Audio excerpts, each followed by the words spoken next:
शासकीय कन्या स्नातकोत्तर महाविद्यालय उज्जैन उत्कृष्टता का केंद्र नेक द्वारा ए ग्रेड प्रदत्त 2 चक्रों में संस्था के स्नातकोत्तर समाजशास्त्र विभाग IQAC MPHEQIP विश्व बैंक परियोजना अंतर्गत मध्यांचल समाजशास्त्र सोसाइटी के संयुक्त तत्वावधान द्वारा आयोजित राष्ट्रीय वेबिनार विषय समाजशास्त्र और रोजगार में पधारे सभी अतिथिगण व सम्माननीय प्राचार्य, प्रतिभागियों व छात्राओं का मैं डॉक्टर नीता तिवारी, प्राध्यापक समाजशास्त्र विभाग, हार्दिक अभिनंदन व हृदय से स्वागत करती हूँ।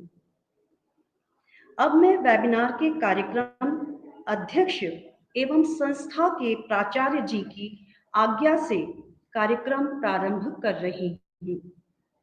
सर्वप्रथम मैं अपने विभाग के विभागाध्यक्ष डॉक्टर दिनेश चंद्र खंडेलवाल जी को स्वागत भाषण के लिए सादर आमंत्रित कर रही हूँ। सर।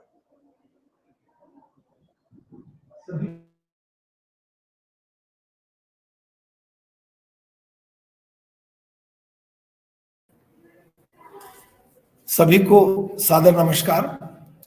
मैं डॉक्टर दिनेश चंद्र खंडेलवाल, प्राध्यापक समाजशास्त्र विभाग, शासकीय कन्या स्नातकोत्तर महाविद्यालय उज्जैन, वेबिनार में सम्मिलित सभी सम्माननीय अतिथियों, प्रतिभागियों का हार्दिक स्वागत करता हूं। समाजशास्त्र और रोजगार विषयक वेबिनार के माध्यम से समाजशास्त्र के विद्यार्थियों को रोजगार के विभिन्न अवसरों की, समाजशास्त्र और रोजगार के मध्य सहसंबंध की जानकारी प्राप्त हो सकेगी। समाजशास्त्र विषय सदैव से अपने विद्यार्थियों के लिए रोजगार के अनेक अवसर उपलब्ध कराता है। नई शिक्षा नीति में यह विषय, यह संदर्भ और महत्वपूर्ण हो जाता है। यह वेबिनार संस्था के ऊर्जावान, कर्मठ, कर्तव्यनिष्ठ एवं सर्वप्रिय डॉक्टर HL अनिजवाल जी के कुशल निर्देशन, मार्गदर्शन में आयोजित है।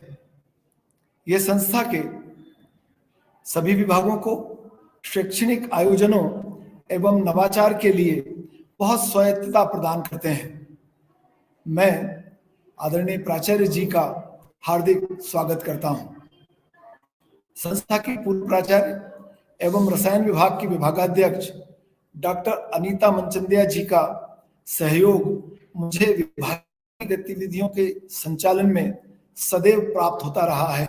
उनका स्वागत है। संस्था के आंतरिक गुणवत्ता आश्वासन प्रकोष्ठ के दायित्व को पूरी तत्परता, सजगता से निर्वाह कर रही डॉक्टर नीता तपन इस आयोजन की प्रेरणा स्रोत हैं। उनके प्रयासों से संस्था ने 2 बार नेक मूल्यांकन में लगातार ए ग्रेड प्राप्त किया है। उनका स्वागत है। TRS महाविद्यालय रीवा में समाजशास्त्र के प्राध्यापक, मध्यांचल सोशियोलॉजिकल सोसाइटी के अध्यक्ष, भारतीय समाजशास्त्र परिषद की RC2 परिवार, नातेदारी एवं विवाह के संयोजक डॉक्टर महेश शुक्ला जी हमारे साथ हैं। उनका स्वागत है। आप मध्यांचल सोशियोलॉजिकल सोसाइटी के माध्यम से आयोजित होने वाले अनेक शैक्षणिक कार्यक्रमों के सूत्रधार रहे हैं। बड़ी सहजता और सरलता से वह विचारों को सुनते हैं, सहमति देते हैं। उन्होंने इस वेबिनार के सह संयोजक का दायित्व एवं मध्यांचल सोशियोलॉजिकल सोसाइटी के संयुक्त तत्वाधान को स्वीकार किया। मैं उनका पुनः स्वागत करता हूं। मध्यांचल सोशियोलॉजिकल सोसाइटी के सचिव एवं कैसरवानी महाविद्यालय जबलपुर में समाजशास्त्र विभाग के प्राध्यापक डॉक्टर ध्रुव दीक्षित आज के इस वेबिनार के मुख्य वक्ता हैं। डॉक्टर दीक्षित अनेक पुस्तकों के लेखक एवं YouTube पर समाजशास्त्र के एक शैक्षणिक वीडियो के माध्यम से समाजशास्त्र जगत में एक स्थापित नाम है। मैं इस वेबिनार के मुख्य वक्ता के रूप में सम्मिलित होने के मेरे आग्रह को स्वीकार करने के लिए उनके प्रति कृतज्ञ हूं, उनका हार्दिक स्वागत करता हूं। इस वेबिनार में सम्मिलित मेरे मित्र, सहपाठी एवं शोध गुरु डॉक्टर यशपाल व्यास, प्राध्यापक समाजशास्त्र विभाग इंदौर क्रिश्चियन कॉलेज इंदौर का मैं हृदय से स्वागत करता हूं। इस वेबिनार में सम्मिलित शासकीय कन्या स्नातकोत्तर महाविद्यालय उज्जैन एवं अन्य शैक्षणिक संस्थानों के विद्वान प्राध्यापकों का मैं स्वागत करता हूं। मेरे व्यक्तिगत निवेदन पर समाजशास्त्र जगत में स्थापित अनेक विद्वान एवं वरिष्ठ प्राध्यापक इस वेबिनार में सम्मिलित हुए हैं। मैं उनका हार्दिक स्वागत करता हूं। वेबिनार में समाजशास्त्र के विद्यार्थियों की बड़ी संख्या है। यह वेबिनार विद्यार्थियों को रोजगार संबंधी अवसरों की जानकारी देगा, जो उनके भविष्य निर्माण एवं भविष्य में उनके कार्यक्षेत्र चयन में बहुत सहायक होगा। मैं सभी विद्यार्थियों का भी स्वागत करता हूं। आप सबका पुनः पुनः स्वागत है। इस वेबिनार की सफलता आप सबकी सहभागिता से संभव हुई है। संचालन के सूत्र मैं पुनः संभालने के लिए मेरी साथी, इस महाविद्यालय में समाजशास्त्र विभाग की सम्माननीय प्राध्यापक डॉक्टर नीताजी तिवारी को पुनः आमंत्रित करता हूं। धन्यवाद।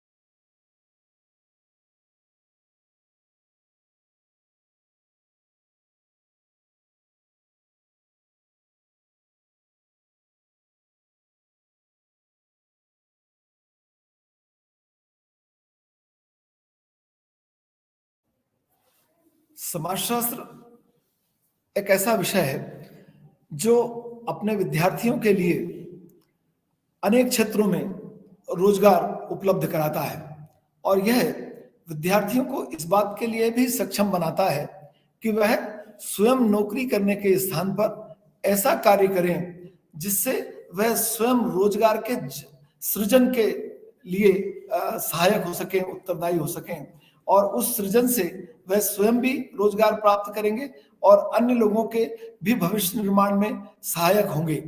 समाजशास्त्र विषय समाज से संबंधित है। इसकी एक महत्वपूर्ण सामाजिक उपयोगिता है। यह सभी क्षेत्रों में, हमारे जीवन के सभी क्षेत्रों को प्रभावित करता है। मैं अब पुनः डॉक्टर नीता तिवारी जी को आमंत्रित करता हूं कि वह संचालन के सूत्र अपने हाथ में लें।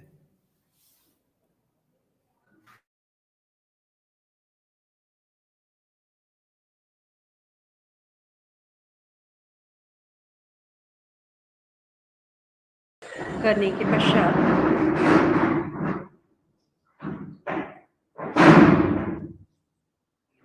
मैं डॉक्टर नीता तपन IQSC समन्वयक को आमंत्रित करती हूं कि वे महाविद्यालय का परिचय दें। आइए डॉक्टर नीता। सभी को सादर नमस्कार।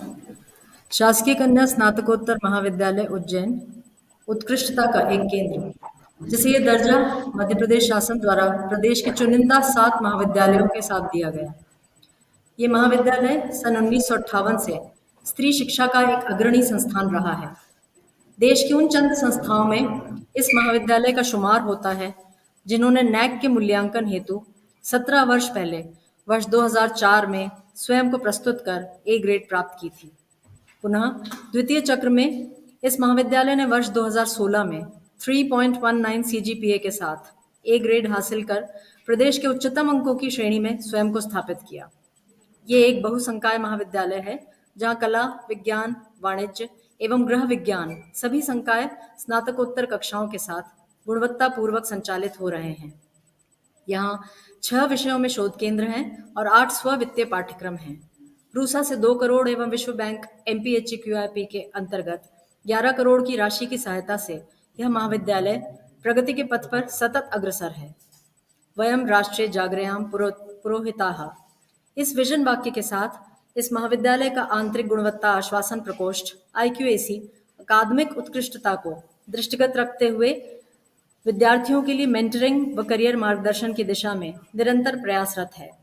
नई शिक्षा नीति के मुहाने पर खड़े विद्यार्थी समाजशास्त्र और रोजगार इस विषय की व्यावहारिक उपयोगिता समझ सकें और रोजगार की संभावनाओं को खंगाल सकें, इसके लिए समाजशास्त्र विभाग की यह पहल बहुत मौजू है।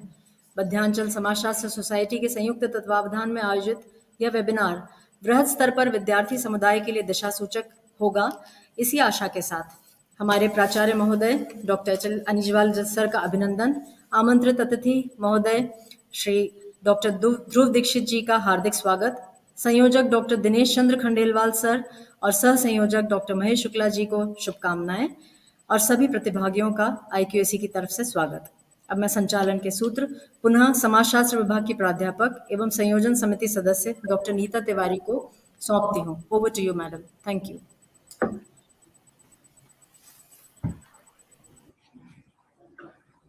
नीता, धन्यवाद।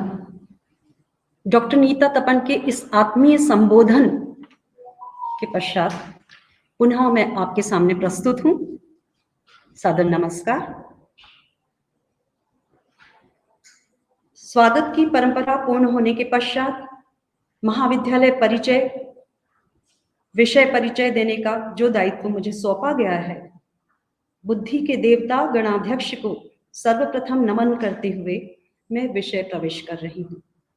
आज के हमारे राष्ट्रीय वेबिनार का विषय समाजशास्त्र और रोजगार, जो कि विद्यार्थियों में लोकप्रिय है। प्रत्येक विज्ञान के दो पक्ष होते हैं, पहला सैद्धांतिक, दूसरा व्यवहारिक। समाजशास्त्र भी एक सामाजिक विज्ञान है जिसका सैद्धांतिक पक्ष भी उतना ही मजबूत है जो सामान्य सिद्धांतों का निर्माण करता है, और व्यवहारिक पक्ष जो लोकप्रिय है, जिसका महत्व दिनों दिन बढ़ता ही जा रहा है। व्यवहारिक समाजशास्त्र सामाजिक समस्याओं, सामाजिक व्याधिकीय दशाओं को दूर करने एवं सुसंगठित समाज के निर्माण के लिए रुचि रखता है। व्यवहारिक समाजशास्त्र उक्त विषय का जो चयन किया गया है या उसका महत्व या उपयोगिता है, उसकी वर्तमान समय की प्रासंगिकता है। सामाजिक समस्याओं के निराकरण हेतु समाजशास्त्रीय दृष्टिकोण का होना अत्यंत आवश्यक है। समाजशास्त्र सामाजिक नीति निर्माण में, समाज कल्याण योजनाओं के पुनर्निर्माण में व सामाजिक विकास में सहायक है।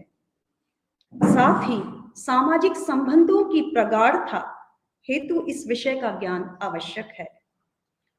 वर्तमान शिक्षा नीति सभी विषयों को रोजगार प्रदान कर रही है, परंतु समाजशास्त्र सभी सामाजिक क्षेत्रों में रोजगार को बनाए रखने में अपना वर्चस्व रखता है। विभिन्न प्रतियोगी परीक्षाओं को सफल करने और सभी सिविल सर्विसेज में इस विषय की अहम भूमिका है। एक अच्छे प्रशासक की चुनौतीपूर्ण भूमिका, कार्यकुशलता व सफलता में इस विषय का ज्ञान अत्यंत महत्वपूर्ण है। साथ ही समाजशास्त्री की भूमिका सामाजिक अभियंता व सामाजिक चिकित्सक के रूप में अत्यंत महत्वपूर्ण बनती जा रही है। सामाजिक अभियंता व सामाजिक चिकित्सक, ये दोनों ही भूमिकाओं में पहली भूमिका सामाजिक इंजीनियर के रूप में सामाजिक नियोजन और विकास योजनाओं के निर्माण और क्रियान्वयन में समाजशास्त्री आजकल प्रमुख भूमिका निभा रहे हैं। यही कारण है कि नियोजक, प्रशासक, समाज कल्याण अधिकारी, श्रम अधिकारी, प्रोबेशन पैरोल अधिकारी, खंड विकास अधिकारी आदि पदों पर चुनाव में समाजशास्त्र के विद्यार्थियों को प्राथमिकता दी जा रही है। समाज के मानसिक स्वास्थ्य व पारिवारिक वैयक्तिक समस्याओं के सूक्ष्म विश्लेषण व निराकरण में एक परामर्शदाता के रूप में समाजशास्त्री की अहम भूमिका है। अब समाजशास्त्र सैद्धांतिक दृष्टि से काफी परिपक्व हो चुका है। इसका व्यावसायिक एवं व्यावहारिक क्षेत्र में महत्व काफी बढ़ता जा रहा है। व्यापार, सरकार, उद्योग, नगर नियोजन, सामाजिक कार्य, सर्वेक्षण, सामुदायिक जीवन के अन्य क्षेत्रों में ऐसे समाजशास्त्रियों की मांग खासतौर से बढ़ती जा रही है जो अनुसंधान कार्य में पूर्णतः प्रशिक्षित हैं। अब मैं उपस्थित हमारे अतिथि वक्ताओं में से प्रथम वक्ता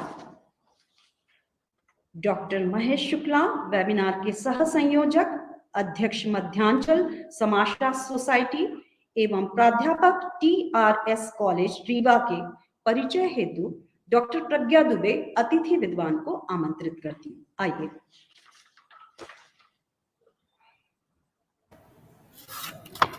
धन्यवाद तिवारी मैडम, मुझे डॉक्टर महेश शुक्ला सर के परिचय हेतु आमंत्रित करने के लिए। क्या आपको मेरी आवाज सुनाई दे रही है? जी। डॉक्टर शुक्ला सर वर्तमान में TRS कॉलेज रीवा में प्राध्यापक पद पर कार्यरत हैं। सर के परिचय देने में मेरे पास शब्दों की कमी है। मैं केवल इतना कहूंगी, मीठी बात और चेहरे पर मुस्कान, मीठी बात और चेहरे पर मुस्कान, ऐसे लोग ही हैं हमारी महफिल की शान। समाजशास्त्र विषय के क्षेत्र में अत्यंत लोकप्रिय, मृदुभाषी, कुशल नेतृत्व वाले डॉक्टर महेश शुक्ला सर मध्य प्रदेश के समाजशास्त्रियों की संस्था मध्यांचल सोशियोलॉजिकल सोसाइटी के अध्यक्ष तथा इंडियन सोशियोलॉजिकल सोसाइटी के रिसर्च कमेटी सेकंड परिवार, विवाह एवं नातेदारी के कन्वीनर हैं। आप भारतीय समाज विज्ञान परिषद के मैनेजिंग ट्रस्टी भी हैं। समाजशास्त्र के प्रति गहरी रुचि एवं रुझान के कारण आपके 78 शोध पत्र एवं 4 पुस्तकें प्रकाशित हो चुकी हैं। आपने देश विदेशों में कई अकादमिक यात्राएं की हैं। आपने अनेक राष्ट्रीय एवं अंतर्राष्ट्रीय सेमिनार एवं कॉन्फ्रेंसेस में शोध पत्रों का वाचन एवं व्याख्यान दिया है। डॉक्टर शुक्ला सर के निर्देशन में 50 से अधिक शोधार्थियों ने शोध उपाधि अर्जित की है। आपको समाजशास्त्र के योगदान के लिए भारतीय समाज विज्ञान परिषद द्वारा LP विद्यार्थी मेमोरियल अवार्ड, ग्लोबल सोसाइटी द्वारा Shiksha Ratna award, Indian social science association द्वारा आपके योगदान के लिए आपको सिल्वर जुबली अवार्ड से सम्मानित किया गया है। आपके द्वारा 5 से अधिक मेजर एवं माइनर प्रोजेक्ट पर कार्य किया गया है। हाल ही में उच्च शिक्षा विभाग द्वारा नई शिक्षा नीति के निर्माण में आपको समाजशास्त्र विभाग से फैसिलिटेटर और ई कंटेंट निर्माण हेतु कोऑर्डिनेटर की जिम्मेदारी सौंपी गई है। ऐसे सुप्रसिद्ध समाजशास्त्री डॉक्टर शुक्ला सर आज हमारे साथ उपस्थित हैं। मैं उनका परिचय देकर स्वयं को गौरवान्वित महसूस कर रही हूँ।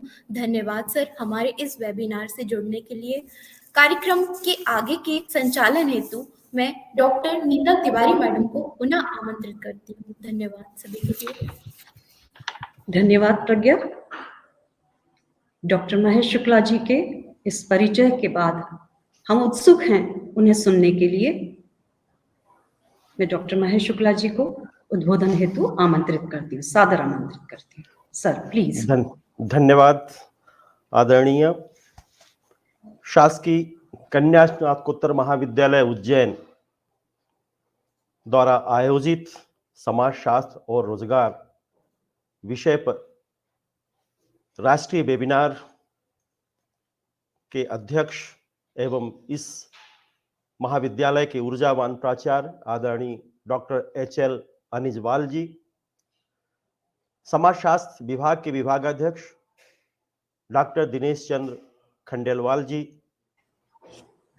आज के हमारे वक्ता और मध्यांचल सोशियोलॉजिकल सोसाइटी के सचिव डॉक्टर ध्रुव कुमार दीक्षित जी, महाविद्यालय की IQAC सेल की संयोजिका डॉक्टर नीता तपन जी, समाजशास्त्र विभाग के प्राध्यापक डॉक्टर नीता तिवारी जी और डॉक्टर प्रज्ञा दुबे जी।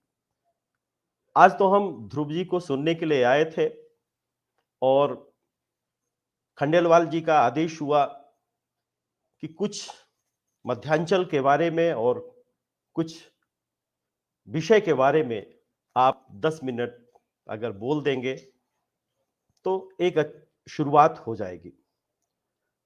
मित्रों, मध्यांचल सोशियोलॉजिकल सोसाइटी का गठन 2013 में किया गया था और इस आवश्यकता के साथ किया गया था कि प्रदेश में सभी समाजशास्त्रियों, समाज वैज्ञानिकों को एक प्लेटफॉर्म पर लाया जाए और इस तरह सामयिक विषयों पर चर्चा किया जाए। इस कड़ी में हमारे मित्र doctor Dhruv Kumar Dikshit ji, doctor Yashpal Vyas, doctor Khandelwal sir, doctor Gajanan Mishra, doctor Vijay Gambhir, सभी ने मिलकर इस प्लेटफॉर्म को बहुत मजबूती दिया। और पिछले कोविड के दौरान हमें लगता है कि इंडियन सोशलॉजिकल सोसाइटी की यह पहली रीजनल बॉडी है जिसने इतने सारे वेबिनार और कॉन्फ्रेंसेस किए थे। और ये बात इंडियन सोशलॉजिकल सोसाइटी की जो रिपोर्ट आई है उसमें भी इसको उद्धृत किया गया है। आज मध्यांचल सोशलॉजिकल सोसाइटी सिर्फ प्रदेश ही भर तक सीमित नहीं है, प्रदेश के विभिन्न विश्वविद्यालयों में भी इसके रीजनल चैप्टर बनाए गए हैं। और इस रीजनल चैप्टर में उज्जैन चैप्टर भी है और माननीय आदरणीय खंडेलवाल जी के नेतृत्व में दिशा निर्देशन में वो चल रहा है। और मुझे विश्वास है कि इस तरह के सामयिक कार्यक्रमों की जो श्रृंखला है मध्यांचल हमेशा आयोजित करता रहेगा। आज का जो विषय है बहुत ही सामयिक विषय है और नई शिक्षा नीति की जो पहल थी वो यही पहल थी कि हम हर विषय को किस तरह से छात्रों के अंदर रोजगार के माध्यम से, इस विषय के माध्यम से रोजगार को डेवलप करें। समाजशास्त्र विषय में अमूमन छात्रों की धारणा रहती है कि रोजगार के अवसर नहीं है, जबकि समाजशास्त्र विषय में रोजगार के अवसर बहुत ज्यादा हैं। उस पर व्यापक प्रकाश आदरणीय डॉक्टर ध्रुव दीक्षित जी डालेंगे। मैं आपको बता दूं कि आज पूरी दुनिया में सबसे ज्यादा लोकप्रिय सोशियोलॉजी है अमेरिका में है। और उसका एक कारण भी है कि अमेरिका में बहुत सारे अमेरिकन समाजशास्त्री थे और जो वहां की शासन व्यवस्था थी उन्होंने अपने नीति निर्माण में और बहुत सारे सामाजिक समस्याओं के दूर करने के लिए समाजशास्त्रियों को हमेशा एक तवज्जो दिया। लेकिन ऐसा नहीं कि दूसरे देशों में समाजशास्त्र काफी लोकप्रिय नहीं हुआ है। हमारे हिंदुस्तान में भी समाजशास्त्र की लोकप्रियता काफी बढ़ी है। सबसे बड़ी जरूरत है कि समाजशास्त्र तो एक सामाजिक कार्यकर्ता को तैयार करता है।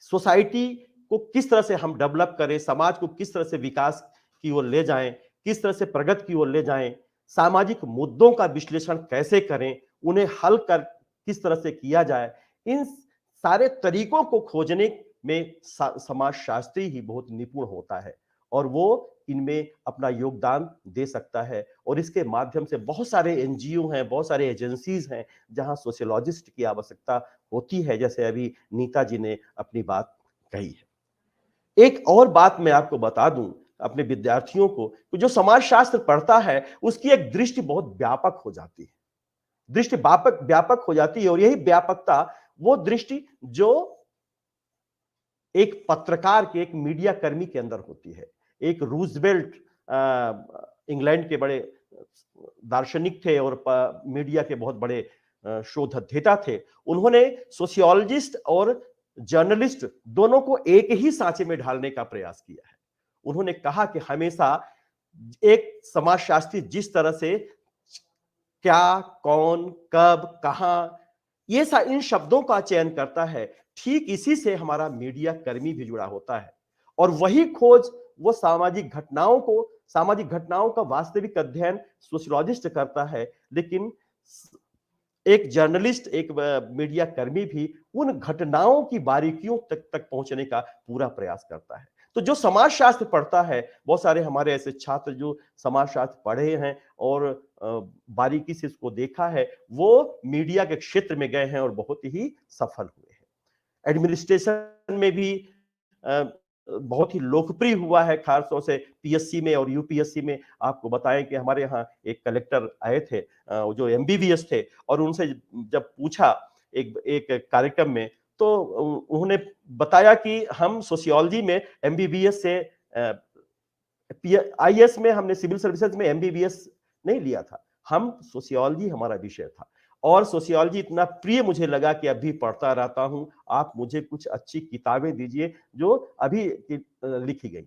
तो एक समय था कि बहुत सारे जो आईएएस में जाते थे वो समाजशास्त्री जो समाजशास्त्र पढ़ते थे, बहुत ही रुचि का विषय था, वो एडमिनिस्ट्रेटिव सर्विस में आए हैं। बहुत सारे ऐसे आए हैं, बहुत सारे ऐसी समस्याएं आती हैं, आपदाएं आती हैं।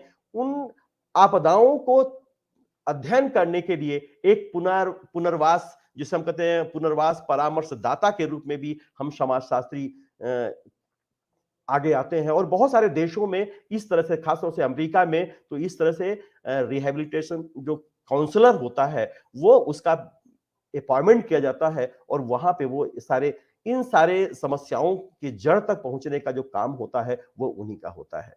तो पुनर्वास सलाहकार उन युवाओं का मार्गदर्शन करने के लिए समाजशास्त्र में सीखी गई परामर्श तकनीकों का उपयोग करते हैं। तो समाजशास्त्र में एक बहुत ही व्यापकता के साथ उसको पढ़ा जाता है। पारिवारिक फैमिली काउंसलर के रूप में भी हम समाजशास्त्र में रोजगार ले सकते हैं।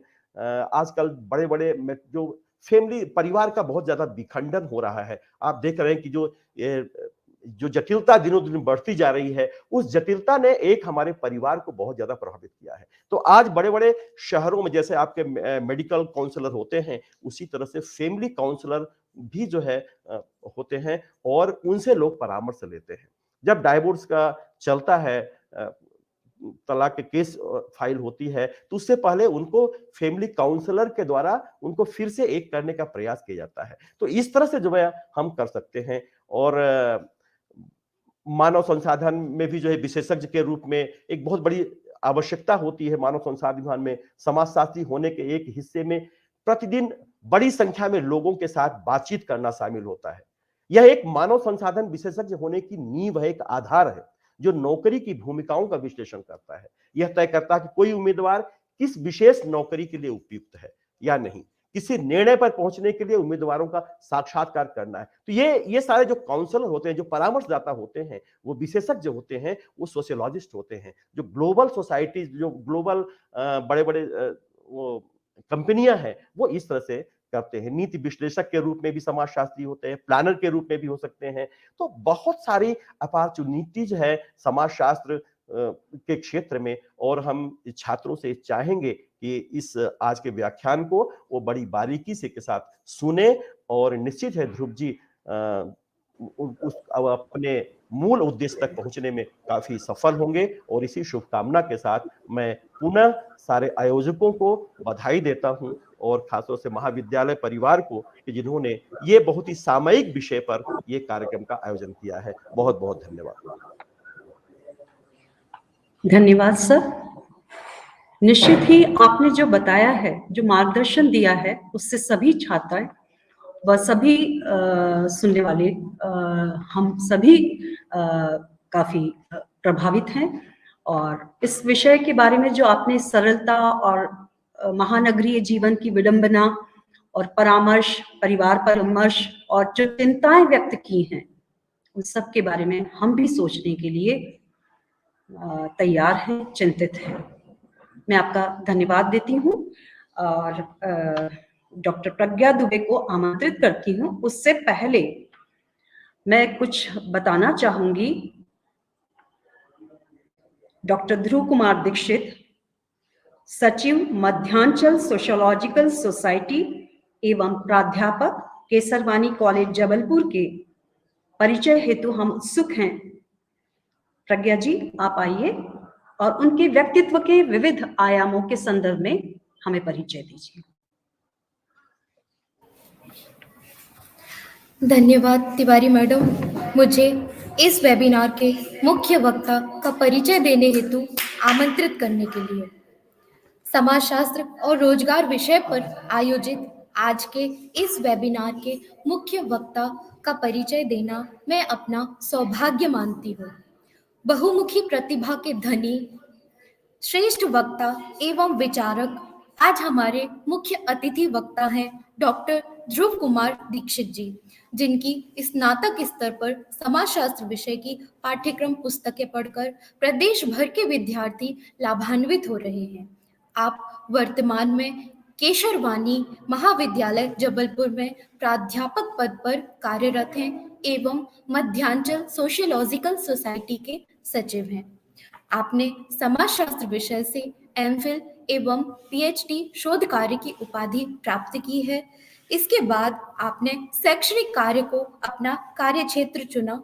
तब से लेकर अब तक लगातार 30 वर्षों से आपके शैक्षणिक अनुभव का लाभ अनेकानेक विद्यार्थी ले रहे हैं। आपकी लेखन एवं शोध कार्य में गहन रुचि है।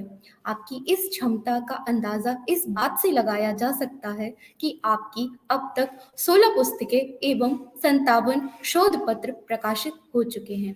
आपके YouTube चैनल सोशियोलॉजी विद ध्रुव दीक्षित में 432 वीडियो अपलोड हो चुके हैं और सारे ही वीडियो अत्यंत ज्ञानवर्धक एवं ज्ञान का भंडार हैं।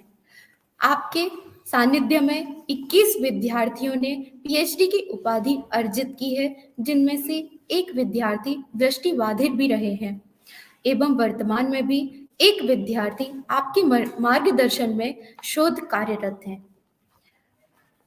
आपने समाजशास्त्र विषय के संकाय सदस्य के रूप में आप विभिन्न महाविद्यालयों में सदस्य के रूप में कार्यरत हैं, जिनमें से शासकीय मानकुंवर बाई महाविद्यालय जबलपुर, शासकीय महाकौशल महाविद्यालय जबलपुर, शासकीय महाराजा कॉलेज छतरपुर, शासकीय एमएलबी कॉलेज भोपाल, शासकीय पीजी कॉलेज छिंदवाड़ा, महर्षि यूनिवर्सिटी जबलपुर में आप संकाय सदस्य जैसे महत्वपूर्ण पद पर कार्यरत हैं।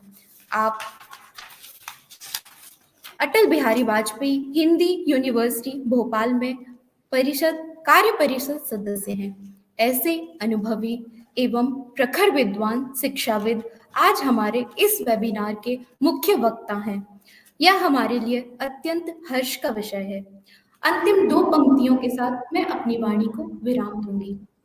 100 चांद भी आ जाए तो महफिल में बात न रहेगी, 100 चांद भी आ जाए तो महफिल में बात न रहेगी, सिर्फ आपके आने से ही हमारी महफिल की रौनक बढ़ेगी। धन्यवाद सर, हमारे इस कार्यक्रम में जुड़ने के लिए। कार्यक्रम के आगे के संचालन के लिए मैं पुनः डॉक्टर नीता तिवारी मैडम को आमंत्रित करती हूँ। धन्यवाद। वाह, क्या बात है डॉक्टर प्रज्ञा, आपने जिस बहुआयामी व्यक्तित्व के बारे में परिचय दिया है, हम सभी उत्सुक हैं और गौरवान्वित अनुभव कर रहे हैं। डॉक्टर ध्रुव दीक्षित, आप आमंत्रित हैं अपने महत्वपूर्ण व्याख्यान के लिए।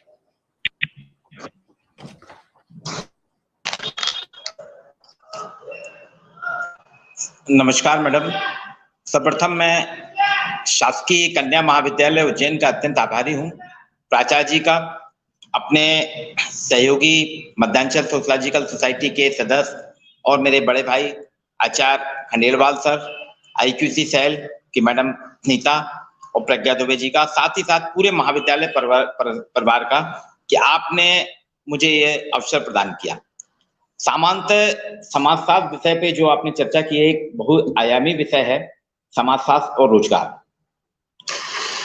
आजकल आपने देखा होगा पिछले करीब 2 दशकों से और उसके पहले से भी हर विषय के साथ रोजगार शब्द को जोड़ा जाता है। पहले खाली अर्थशास्त्र के साथ या फिर साइंस के या इंजीनियरिंग के जो सब्जेक्ट होते थे, विषय होते थे, उनके साथ रोजगार विषय को जोड़ा जाता था। ऐसा माना जाता था कि अर्थशास्त्र में जो अध्ययन करेगा उसको रोजगार सतत रूप से मिलता रहेगा, इंजीनियरिंग लाइन में जो अध्ययन करेगा उसको रोजगार मिलेगा, मेडिकल चिकित्सा लाइन में जो अध्ययन करेगा उसको रोजगार मिलेगा।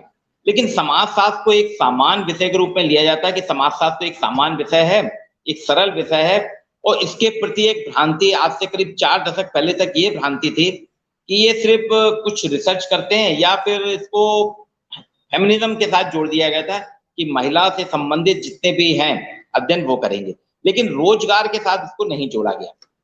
पर आपने देखा होगा कि समाजशास्त्र में पहले सिर्फ एक ही क्षेत्र रोजगार का होता था कि आप MA कर लीजिए, पहले तो MA करके ही आपको कॉलेजों में दे दिया जाता था, फिर PhD MPhil आया, अब तो इस बार राष्ट्रीय शिक्षा नीति में MPhil खत्म कर दिया गया है।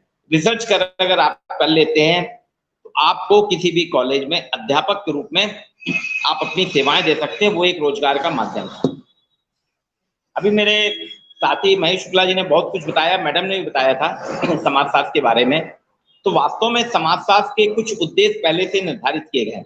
समाजशास्त्र का जो उद्देश्य है, एक तो काफी पुराना विषय नहीं है, बाकी विषय काफी पुराने थे, लेकिन समाजशास्त्र के जो उद्देश्य रखे गए हैं उसमें रखा गया कि आप इसमें समाज में होने वाली जितनी भी आंशिक बदलाव हैं या जो भी परिवर्तन हो रहे हैं उसमें कहीं ना कहीं अध्ययन करिए, सामाजिक संबंधों में क्या बदलाव आ रहा है, समाज कैसे परिवर्तित हो रहा है, और इनके माध्यम से आपको समाज को जानना, समाज को समझना जरूरी है। तो समाजशास्त्र का विद्यार्थी चूंकि समाज की समझ रखता है, समाज के साथ जुड़ जाता है, समाज के साथ पूरी तरह से इन्वॉल्वमेंट उसका हो जाता है, इसलिए इस क्षेत्र में रोजगार की असीमित संभावना है। एक रोजगार आउटलुक एक संस्था है अमेरिका की, उसने एक सर्वे करके बताया था अभी कि 2015 से लेके 2020 की उनकी जो रिपोर्ट आई है कि सबसे अधिक अगर किसी सब्जेक्ट में रोजगार निकले हैं तो 15% समाजशास्त्र में रोजगार निकले हैं। अब आप सोच रहे होंगे कि रोजगार में होगा क्या, कहाँ मिलेगा, कैसे मिलेगा। अभी तो हम सोचते हैं खाली कि समाजशास्त्र का विषय लेके हमने पीएचडी कर ली तो किसी कॉलेज में नौकरी मिल जाती है और कुछ जगह तो स्कूल में भी नौकरी मिल जाती है, लेकिन अगर आप देखेंगे समाजशास्त्र क्या होता है, जितनी भी भौगोलिक परिस्थितियां होती हैं उनके कारण जो सामाजिक संवेदनाएं बदलती हैं, सामाजिक परिवर्तन आते हैं, उन सभी का गहन अध्ययन करता है। अभी पूर्व के वक्ता ने भी कहा, महेश शुक्ला जी ने भी, और सामान्य तौर पर कहा जाता है समाजशास्त्र की एक ब्रांच और है जो प्रैक्टिकल नॉलेज के लिए, समाजशास्त्र क्या है, सैद्धांतिक अध्ययन करते हैं, उसकी एक प्रैक्टिकल नॉलेज वाली ब्रांच रखी गई है सोशल वर्क। समाज कल्याण आजकल हर जगह चल रहा है, तो कहा जाता है कि समाज कल्याण में तो आपको रोजगार मिल जाएगा क्योंकि समाज में कल्याणकारी योजनाओं का अध्ययन करता है, कल्याणकारी सेवाएं प्रदान करता है, वहां मिल जाता है। लेकिन समाजशास्त्र खाली एक शिक्षण और लेखन कार्य तक ही सीमित रह गया, पर ऐसा नहीं है। अगर आप देखें तो समाजशास्त्र इंटरनेशनल से लेके लोकल लेवल तक आपको कहीं ना कहीं रोजगार देता है। जैसे आपने देखा होगा जितनी भी एजेंसियां हमारी इंटरनेशनल एजेंसी हैं, चाहे यूनेस्को हो, यूनिसेफ हो, रेड क्रॉस हो, इनमें जो बॉडी बनती है इनमें अलग अलग काम, जैसे यूनिसेफ तो पूरी तरह से बच्चों के ऊपर आधारित है, बच्चों पे काम करती है, यूनेस्को पूरे संयुक्त राष्ट्र संघ का काम करती है, रेड क्रॉस खाली चिकित्सा के क्षेत्र में रेड क्रॉस का नाम जाना जाता है। ये तीन संस्थाओं में जितने भी अगर आप देखेंगे वहां जो प्रतिभागी रखे जाते हैं अधिकतर वो सोशलॉजी स्ट्रीम वाले होते हैं। जैसे रेड क्रॉस का काम खाली चिकित्सा सेवाएं नहीं प्रदान करना है, रेड क्रॉस सामाजिक परिवेश जो होता है, युद्ध के कारण या कोई ऐसी स्थिति बनती है जिसके कारण व्यक्ति का सामाजिक पर्यावरण खराब होता है, स्वास्थ्य खराब होता है, उसमें सामाजिकता लाने के लिए, सामाजिक संबंधों के लिए रेड क्रॉस के जो कार्यकर्ता हैं जो सोशलॉजी से संबंधित होते हैं, जो समाज से परिचित होते हैं, वो वहां अध्ययन करते हैं। यूनेस्को पूरी तरह समाज में, आपने देखा होगा आज हर दिन कोई ना कोई नया दिन आता है, जैसे आपका बाल दिवस आता है, कैंसर डे आता है, मानव अधिकार दिवस आता है, ऐसे बहुत सारे दिवस आते हैं। ये सारे दिवस जो हैं, या एक आनंद दिवस आता है, ये सारे दिवस जो है समाजशास्त्रियों की देन है, समाजशास्त्रियों के माध्यम से किए गए। आपको जान के बहुत आश्चर्य हुआ कि हर साल 24 जून को, अभी पिछले 5 साल से हम जो बना रहे हैं ना योगा डे, नरेंद्र मोदी जी हमारे जो प्रधानमंत्री हैं देश के, उनको ये जानकारी मिली है समाजशास्त्रियों के माध्यम से दिया गया कि योग जो है, योग समाज का अभिन्न अंग है, समाज में योग के माध्यम से लोगों को स्वस्थ रखा जा सकता है। उन्होंने इस पहल को समाजशास्त्रियों द्वारा उनको जो जानकारी दी गई, उस जानकारी को ले जाके, चूंकि वो प्रधानमंत्री हैं, देश के मुखिया हैं, उन्होंने इसको रखा और आप देखिए संयुक्त राष्ट्र संघ ने उनकी बात को स्वीकार किया। उन्होंने समाजशास्त्री परिप्रेक्ष्य में योग की बात की थी और उसको हमारे एक 24 जून जो है हमारा योग दिवस के रूप में मनाया जाता है, जिसको पूरे विश्व ने आत्मसात किया। तो अगर आप देखेंगे समाजशास्त्र का जो उद्देश्य है, वास्तव में सामाजिक जीवन में आ रहे परिवर्तनों की पहचान करना, समाज की विशेषताओं को पहचान कर उनके हिसाब से मानवता की सेवा करना, समाज में जो अंधविश्वास हैं, कुरीतियां हैं, उनका समापन करना है। क्योंकि अभी भी बहुत सी जगह आप देख लोगे हमारे यहाँ समाजशास्त्र में बहुत कुरीतियां हैं, बहुत से अंधविश्वास हैं। इन अंधविश्वासों, इन कुरीतियों का समापन समाजशास्त्र कर सकता है और कोई दूसरा विषय नहीं कर सकता।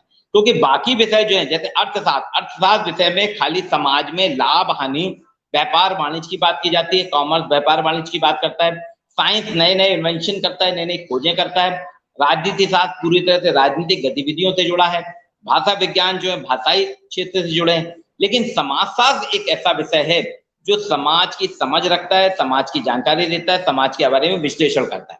अब मैं आता हूं आपके साथ कुछ चीजों पे कि आप देखें, अभी तो मैंने एक चर्चा करी कि जितने भी दिन हैं ये सारे दिन समाजशास्त्रियों के द्वारा तय किए गए, समाजशास्त्री परिप्रेक्ष्य में किए जाते हैं। अध्ययन अध्यापन का तो एक विषय है, आपने देखा कॉलेज में आपको पढ़ाने के लिए रख लिया जाएगा, कॉलेज में आप पढ़ा सकते हैं। दूसरी चीज रिसर्च कर सकते हैं, रिसर्च के माध्यम से आप देख सकते हैं समाज में क्या बदलाव आ रहा है, समाज में किस तरह से परिवर्तन हो रहे हैं, समाज में कौन कौन सी अव्यवस्थाएं फैल रही हैं, उन अव्यवस्थाओं को हम दूर कैसे कर सकते हैं, ये सारी चीजें समाजशास्त्री करता है। इसके अलावा आपको देखो कि आप अंतर्राष्ट्रीय स्तर पे, मैंने पहले भी कहा यूनेस्को है, रेड क्रॉस है, यूनिसेफ है, इसमें भी समाजशास्त्र का इन्वॉल्वमेंट हुआ। फिर अभी पिछले 3 दशकों से समाजशास्त्र जो है संचार के साथ जोड़ा गया है, ज्ञान के साथ जोड़ा गया है, भौगोलिक गतिविधियों के साथ जोड़ा गया है, और इसका जो है परिपेक्ष जो है विज्ञान, चिकित्सा, सैन्य संगठन के साथ भी जोड़ा गया। अब आप बोलेंगे मिलिट्री साइंस में सोशलॉजी की क्या उपयोगिता है? मिलिट्री हमारे यहाँ जो अंतर्राष्ट्रीय स्तर पे काम करती है, मिलिट्री के जो सैन्य संबंध बनते हैं एक देश से दूसरे देश के लिए, जब तक मिलिट्री के कर्मचारी या मिलिट्री के अधिकारी किसी देश की सामाजिकता को नहीं समझेंगे, सामाजिक परिवेश को नहीं समझेंगे, सामाजिक अनुभूति को नहीं समझेंगे, सामाजिक संस्कारों को नहीं समझेंगे, सामाजिक सरोकारों से नहीं जुड़े होंगे, वो उस देश के साथ में संबंध स्थापित नहीं कर सकते। क्योंकि समाजशास्त्र विषय में सबसे पहले मैं कई बार पेज ने भी कहा था, समाजशास्त्र सामाजिक संबंधों का जाल है, वेब ऑफ सोसाइटी। जो हमारे यहाँ सामाजिक संबंध होते हैं, हम समाजशास्त्र में किसी व्यक्ति का अध्ययन नहीं करते, हम व्यक्ति के द्वारा जो उसके संबंध स्थापित होते हैं, जो क्रियाएं होती हैं, उनका अध्ययन करते हैं। तो सैन्य संगठन में जितने भी हमारे मिलिट्री के हाई रैंक के प्रोफाइल जो होते हैं, चाहे वो लेफ्टिनेंट कर्नल हो या ये मेजर हो, ये सारे उच्च सैन्य अधिकारी जो रहते हैं, उनको समाजशास्त्र या समाज के बारे में पढ़ाया जाता है। उनकी जो डिफेंस एकेडमी होती है, उस डिफेंस एकेडमी में समाजशास्त्र पढ़ाया जाता है, और समाजशास्त्र के माध्यम से उनको बताया जाता है हिंदू धर्म क्या है, मुस्लिम्स क्या है, ईसाई धर्म क्या है, पारसी, इन सारे धर्म के साथ साथ भारतीय समाज कहता है, पश्चिम समाज कहता है, यूरोप का समाज कहता है, इन सारे समाजों की सामाजिक परिपेक्ष, सामाजिक सरोकारों को इनके साथ बताया जाता है। और इसलिए आप देखेंगे जब भी कोई ऐसी स्थिति होती है जिसमें सैन्य अधिकारियों को भाग लेना पड़ता है, वो उस देश में वो जानकार जो होता है समाजशास्त्र का, उसको ही भेजा जाता है, फिर वहां पे वो समाधान करता है।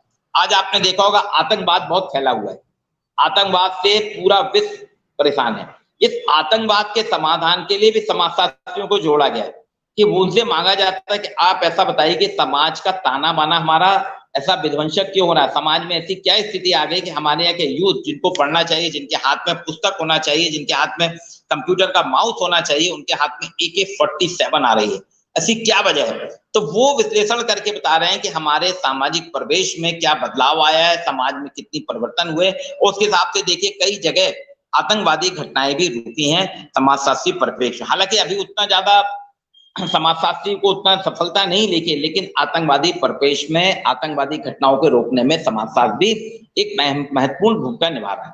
दूसरी चीज आपको अभी चर्चा हुई थी पुनर्वास की।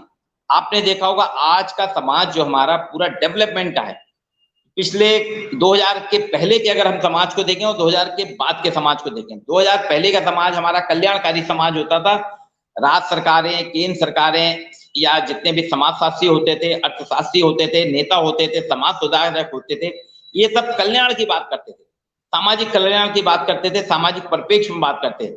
लेकिन 2000 आते आते 2000 के बाद से तो पूरा नजरिया बदल गया है। आज कल्याण की बात नहीं हो रही है, आज बात हो रही है किसकी? आज जो चर्चा होती है विकास की बात होती है। ये कहा गया है कि जब तक किसी देश का, जब तक किसी समाज का विकास नहीं होगा, समाज जितना ज्यादा, और समाज में भी कैसा विकास होना चाहिए, स्थायी विकास की बात करते हैं। जब समाज हमारा स्थायी विकास होगा, समाज हमारा स्थायी रूप से आगे बढ़ेगा, समाज के विकसित होने से समाज के लोगों का कल्याण अपने आप हो जाएगा।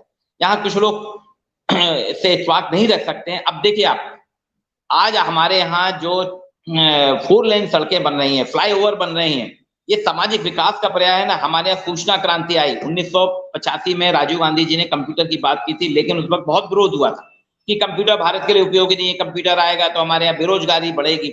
लेकिन अगर आप देखें 35 सालों में धीरे धीरे धीरे कंप्यूटर हमारी आवश्यकता बन गया। आज मैं उज्जैन में नहीं हूँ, जबलपुर में हूँ, लेकिन इस कंप्यूटर टेक्नोलॉजी संचार क्रांति के कारण मुझको उज्जैन नहीं आना पड़ा। मैं अपने कॉलेज में बैठ के, अभी इसके पहले मैंने कॉलेज की बोर्ड ऑफ स्टडीज की मीटिंग तय करी, उसमें वहां पे बैठक में भाग लिया, उसके बाद यहाँ आया और आज आपके साथ अभी जुड़ गया। और इसके बाद में सवेरे मैंने अपनी एक क्लास भी ली। मतलब एक आदमी बहुआयामी होता जा रहा है। जैसे मैं कर रहा हूँ वैसे आप लोग कर रहे हैं, खंडेलवाल सर भी करते हैं, कई बार हम लोग के साथ जुड़ जाते हैं, और कभी होता है तो बोले सर अभी मैं क्लास लेके आता हूँ 5 मिनट बाद जोड़ूंगा। ये तो मैं मध्यांचल की बात कर रहा हूँ, मध्यांचल के कार्यक्रम में। ऐसे ही फिजिक्स के, केमिस्ट्री के अन्य कार्यक्रमों में भी ये जो ऑनलाइन माध्यम बना है, ये टेक्नोलॉजी जो विकास का आया, विकास का पैमाना जो आया, इस विकास के पैमाने से देखिए कल्याणकारी कार्यक्रम हुए। हम सभी जानते हैं कि जब पिछले साल 25/5/2020 से लॉकडाउन हुआ, हमने किसी ने ऐसी परिस्थिति नहीं सोची थी। लोगों ने ब्लैकआउट देखा था, लॉकडाउन के बारे में सुना नहीं था, नई अवधारणा आई, लेकिन लॉकडाउन के बाद जब सब कुछ बंद हो गया तो ये टेक्नोलॉजी जो विकास हुआ है, इस विकास के माध्यम से आप देखिए पूरी की पूरी प्रक्रिया हमारी चलती रही। मैं जैसे कि मेरे बारे में बताया कि मैंने यूट्यूब चैनल चालू करा, ऐसे ही बातें हमारे साथियों ने भी करा और हम लोग समाज के विकास कर रहे हैं, शैक्षणिक परिप्रेक्ष्य में काम कर रहे हैं। तो देखिए इसलिए कहा है कि आज जो है 2000 के बाद वाला जो समाज है वो विकासवादी सोच वाला। हर सरकारें चुनाव भी लड़ती हैं, विकास के मुद्दे पे चुनाव लड़ती हैं, कल्याणकारी योजनाओं के मुद्दे पे चुनाव नहीं लड़ती। और वो जो विकास का मुद्दा है वो कहीं ना कहीं समाजशास्त्री ही तय करते हैं, समाजशास्त्रियों के माध्यम से तय किया जाता है। आपको एक रोचक तथ्य और बताऊंगा कि आप जानते नहीं है, समाजशास्त्र में हमने खाली डिग्री ले ली और अध्ययन अध्यापन तक सीमित रहते हैं। पहले भी आपको बताया गया समाजशास्त्री सर्वेक्षण करता है, अध्ययन करता है। आपको याद होगा कि 1988-89 में जब तत्कालीन प्रधानमंत्री बीपी सिंह ने 27% आरक्षण, ओबीसी आरक्षण की बात की थी, पूरे देश में आत्मदाय का सिलसिला चला गया था। लोग लड़के जो नौजवान थे, सवर्ण थे, वो पेट्रोल डाल के आग लगा लिया करते थे। लेकिन धीरे धीरे उसमें समाजशास्त्रियों को जोड़ा गया। उसमें हमारे यहाँ के प्रख्यात समाजशास्त्री आईपी देसाई थे और आपके एक और साउथ के देसाई थे, श्रीनिवास। इन लोगों ने तय करा, इन्होंने बताया कि आरक्षण, कई लोग कह रहे थे कि इतना ज्यादा हल्ला हुआ, सुप्रीम कोर्ट ने कमेटी जो तय की थी सरकार की, और उसके बाद देखिए 27% ओबीसी आरक्षण हुआ। तब लोग कह रहे थे कि उस वक्त ऐसा जो हर शहर में, जौनपुर में भी हुए थे, आपके इंदौर में भी कई लड़कों ने आत्मदाय किया था। लगभग 500 से ज्यादा लड़कों ने, नौजवानों में लड़कियां भी थी, पेट्रोल मिट्टी तेल डाल के अपने आप को आत्मदाय कर लिया था। तो लोगों को लगा था 500 लड़के नौजवान हमारे यहाँ के, उन्होंने आत्महत्या करी है, आत्मदाय किया है, अपने आप को आग लगा के खत्म किया है, इसलिए ये ओबीसी आरक्षण तो आएगा नहीं, जिसके लिए सरकार ने कहा बीपी सिंह को करारी मात होगी। लेकिन आपने देखा कि सुप्रीम कोर्ट ने जो समाजशास्त्रियों की कमेटी थी, उन समाजशास्त्रियों की कमेटी ने, समाजशास्त्री मित्रों ने पूरा आकलन करके बताया। उसमें क्रीमी लेयर भी देखिए समाजशास्त्रियों के माध्यम से निकली। राजनेता तो क्रीमी लेयर की बात ही नहीं करते थे, हमारे पॉलिटिशियन तो बताते नहीं थे कि क्रीमी लेयर क्या है, लेकिन सोशलॉजिस्ट ने क्रीमी लेयर की बताया कि इस लोग जो क्रीमी लेयर में आ जाते हैं, इस वर्ग को आरक्षण का लाभ नहीं मिलेगा। तो ये देखिए मैंने बताया ना कि विकास का एजेंडा जो है समाजशास्त्रियों के द्वारा तय किया जाए। मंडल कमीशन भी समाजशास्त्रियों के द्वारा तय किया गया था कि समाज के हर वर्ग को लाभ मिले। अंबेडकर जिन्होंने जो संविधान बनाया, उस संविधान में भी समाजशास्त्रियों से अप्रत्यक्ष और प्रत्यक्ष दोनों तरफ से सहयोग लिया था। तो हमारा संविधान पूरी तरह से राजनीतिक न होकर समाजशास्त्री को उसमें सामाजिक कल्याण की बात करता है। उसी के बाद आपने देखा वो जितने भी नियम, क्योंकि लॉ जो है, विधि है, विधि में समाजशास्त्र से पूछ के सामाजिक परिप्रेक्ष्य में हिंदू अधिनियम जो है 1955, या अभी आपका ट्रिपल तलाक जो खत्म हुआ, ये सारी चीजें हैं समाजशास्त्रियों के माध्यम से समाजशास्त्री तय करके बताते हैं क्या समाज के हित में है, क्या समाज के हित में नहीं है, और फिर उसके हिसाब से सरकार उसमें योजनाएं बनाती है, अधिनियम बनाती है, समाज के लिए लागू की जाती है। दूसरी चीज आपको बताता हूं कि अभी जो 2014 से 2 अक्टूबर महात्मा गांधी के जन्मदिन से स्वच्छता सप्ताह जो बनाया जा रहा है, स्वच्छता का समग्र स्वच्छता अभियान चलाया गया है, ये समाजशास्त्रियों की देन है। समाजशास्त्रियों ने कहा था, बहुत पहले से कहा था कि हमारे आसपास का जो पर्यावरण है, हमारे आसपास का जिस पर्यावरण में हम रहते हैं, अपने चारों तरफ का परिवेश जो है साफ सुथरा होना चाहिए। गांधी जी ने इसकी शुरुआत की थी, लेकिन कालांतर में दब गया था। फिर उसके बाद फिर बात हुई कि जितना ज्यादा हमारा समाज प्रदूषित होगा, सामाजिक, मानसिक और प्राकृतिक रूप से जितना ज्यादा प्रदूषण होगा, उतना ही समाज विकास के क्रम में पिछड़ता चला जाएगा। और आप देखिए 2014 से जो स्वच्छता की मुहिम चली है, आपका पड़ोसी जिला इंदौर तो सिरमौर बना हुआ, पूरे देश में लगातार 4 बार स्वच्छता में प्रथम नंबर आया। एक और बताता हूँ, उज्जैन के साथ में आपने देखा होगा, उज्जैन हर 12 साल में सिंहस्थ का मेला लगता है। मेले का जो आयोजन है, मेला खाली क्षिप्रा में नहाने और क्षिप्रा में नहाने के बाद आपके उसके लिए नहीं होता है। पूरा का पूरा जब मेला है एक सामाजिक परिवेश में होता है, सामाजिकता होती है। जैसे कुंभ के मेले जो होते हैं हर 12 साल में होते हैं, उसका मूल उद्देश्य रहता है कि लोगों को सामंजस्य करना, लोगों के साथ मिलना, लोगों को करना, और नॉलेज ट्रांसफॉर्मेशन करना। पहले आपने देखा होगा ना, बहुत पहले शंकराचार्य जी जो शुरुआत करी थी, जो कुंभ के मेले होते हैं उसमें पूरे देश दुनिया के लोग इकट्ठे होते हैं, गांव से आते थे, वो नदी किनारे, चाहे वो गंगा जी हो, शिप्रा हो या गोदावरी हो, यहाँ आके बैठते थे और 1 महीने से ज्यादा चलता था। इस वक्त क्या है, सब लोग फुर्सत में आते थे, ज्ञान अर्जन करते थे, साधु संत थे, हमारे यहाँ के महर्षि थे, उनको ज्ञान देते, ये नॉलेज लेके नॉलेज का ट्रांसफॉर्मेशन करते थे, वो फिर अपने अपने गांव में जाके जानकारियां देते थे। आपके यहाँ उज्जैन इसके लिए हर साल में उज्जैन में आता है, तो उज्जैन में जो होता है तो उसके माध्यम से उज्जैन के द्वारा नॉलेज ट्रांसफर का काम किया जाता है। तो ये जो सिंहस्थ का मेला है, ये समाजशास्त्रियों के देन है। सामाजिक परिवेश में यहाँ इकाइयां बनती है, समाज कैसा होगा, समाज में क्या क्या बदलाव हो रहा है, समाज में कौन कौन सी गतिविधियां हो रही है, ये सारी चीजें मेले जो रहते हैं ये भी एक समाज के लिए व्यवस्था का काम करते हैं। दूसरी चीज आपको बताते हैं, एनजीओ आजकल हर जगह नई नई इंडस्ट्रीज खुलती हैं, नई जगह फैक्ट्रियां खुलती जा रही हैं। जब वो फैक्ट्रियां खोली जाती हैं, इंडस्ट्री बनाई जाती है, तो उसके कारण वहां के जनता को विस्थापित किया जाता है, जिसको हम कहते हैं पुनर्वास। तो समाजशास्त्री, हमारे यहाँ जबलपुर में बरगी डैम बना था 1980 में, तो बरगी बांध के कारण जो विस्थापित है उनके लिए पुनर्वास की योजना बनाई गई। अभी सरदार सरोवर बांध के लिए पुनर्वास की योजना बनाई गई। तो हर जगह कहीं ना कहीं जो पुनर्वास की योजनाएं बनाई जाती हैं, पुनर्वास के कार्यक्रम चलाए जाते हैं, वो समाजशास्त्रियों के माध्यम से होते हैं। सरदार सरोवर योजना में आपको बताते हुए मुझे बड़ा हर्ष है कि आपके उज्जैन यूनिवर्सिटी में मेरे साथी हैं डॉक्टर मनु गौरहा, उनके पिताजी सागर यूनिवर्सिटी में समाजशास्त्र के प्राध्यापक थे। उनको सरकार ने, भारत सरकार ने उनको कंसल्टेंट रखा था सरदार सरोवर योजना के विश्लेषण के लिए। वो बाकी को नहीं रखा, इकोनॉमिक्स वालों को नहीं रखा, अर्थशास्त्र के नहीं, समाजशास्त्र के प्राध्यापक को रखा गया। प्रोफेसर आज है नहीं, स्वर्गीय NK गौरहा जी को, उन्होंने अपनी रिपोर्ट दी थी और सरदार सरोवर योजना के तहत उसमें योजनाएं बनाई गई। तो वहां पे भी आप देखो, कंसल्टेंट के रूप में आपको काम मिल सकता है। टीचिंग और रिसर्च तो है ही, आपको अंतर्राष्ट्रीय परिस्थितियों में, अंतर्राष्ट्रीय संस्थाओं में आपको मार्गदर्शक के रूप में मिल सकता है। सिविल सर्विसेज में आप एक सिविल सर्विसेज में अपने जो आपका था ना, एक एग्जाम को क्रैक करने के लिए आपको मिल सकता है। महेश जी ने बताया कि डॉक्टर लोग अधिकतर MBBS करते हैं लेकिन समाजशास्त्र विषय लेते हैं। जनसंपर्क में बड़ी बड़ी कंपनियां, सेलिब्रिटी आजकल अपने PR रखती हैं, जनसंपर्क अधिकारी। अभी हमारे यहाँ हुआ नहीं है, लेकिन अधिकतर यूनिवर्सिटीज में जनसंपर्क अधिकारी रहते हैं, PRO के नाम से जाने जाते हैं।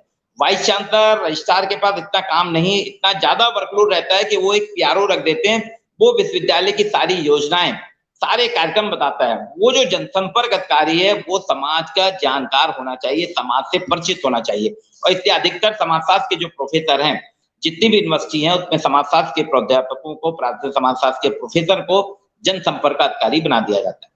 या जनसंपर्क अधिकारी की डायरेक्ट पोस्टिंग होती है तो उसमें भी एक विषय रहता है, तो प्राथमिकता के साथ रहता है कि आपको समाजशास्त्र में स्नातक होना चाहिए, समाजशास्त्र में परास्नातक होना चाहिए। जेल में जनसंपर्क अधिकारी होता है, कैदी और जो पुलिस प्रशासन है, जेल प्रशासन के बीच में ट्यूनिंग के लिए।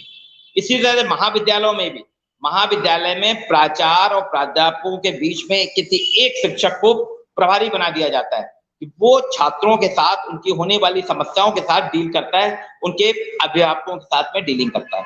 देखिए, जनसंपर्क अधिकारी की बात होती है, वास्तव में नॉलेज प्रोसेस अंडर सोर्सिंग है। समाजशास्त्र जो है एक नॉलेज प्रोसेस आउटसोर्सिंग का काम करता है। आपका जितना भी बाह्य ज्ञान प्रक्रिया है, समाज के अंतर्गत जितनी भी ज्ञान प्रक्रिया है, समाज में कौन सा ज्ञान चल रहा है, कौन सी ज्ञान प्रक्रिया कैसी चल रही है, ये नॉलेज प्रोसेस के लिए समाजशास्त्र बहुत ही कारगर विषय के रूप में आता है। आपको सामाजिक उद्यमी बनाता है। आपने 2-4 के नाम सुने होंगे, एक बिल गेट्स का नाम सुना होगा। बिल गेट्स ने अपनी करोड़ों की संपत्ति सामाजिक कार्यों में लगाई है। हमारे यहाँ अजीज प्रेम जी हैं, उन्होंने अपनी संपत्ति लगाई। टाटा तो देते ही हैं संपत्ति, टाटा, बिरला, अंबानी, ये सब देते हैं। ये जो कॉर्पोरेट सेक्टर है, ये CSR के तहत अपना जो पैसा देते हैं, लेकिन उस पैसे को समाज कल्याण में लगाएं कहाँ, सामाजिक योजना में लगाएं कहाँ। इसलिए आपने देखा होगा अधिकतर हमारे यहाँ जो अजीज प्रेम जी फाउंडेशन है, बिल गेट फाउंडेशन, ये सारे फाउंडेशन बनते हैं।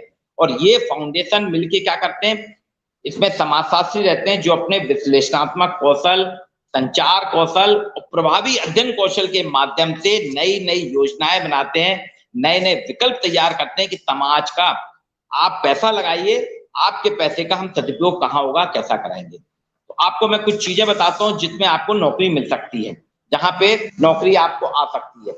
जैसे आप कहेंगे ह्यूमन रिसोर्स मैनेजर, तो ह्यूमन रिसोर्स मैनेजर जो होता है वो नौकरी, जो कई आजकल कंपनियां जो रहती हैं वो अपने यहाँ एक एम्प्लॉय लगा देती हैं, वो इंटरव्यू लेता है, इंटरव्यू की प्रोसेस बनाता है और वो देखता है कि कौन कौन से हमारे यहाँ उपयोगी हैं।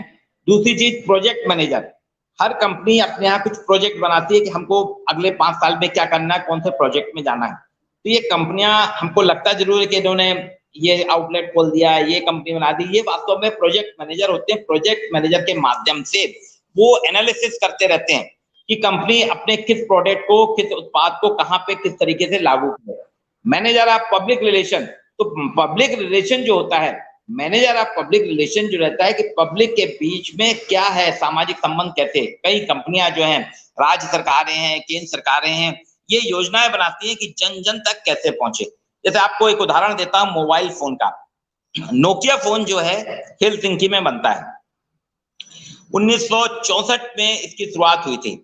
1964 में जो हमारा मोबाइल फोन बना था उसका वजन होता था करीब 8 से 10 किलोग्राम। और जो आजकल तो ईंटों का आकार छोटा हो गया, पुराने जमाने की जो ईंट होती थी बहुत बड़ी ईंट होती थी, उसके समान होता था, ईंट जैसा।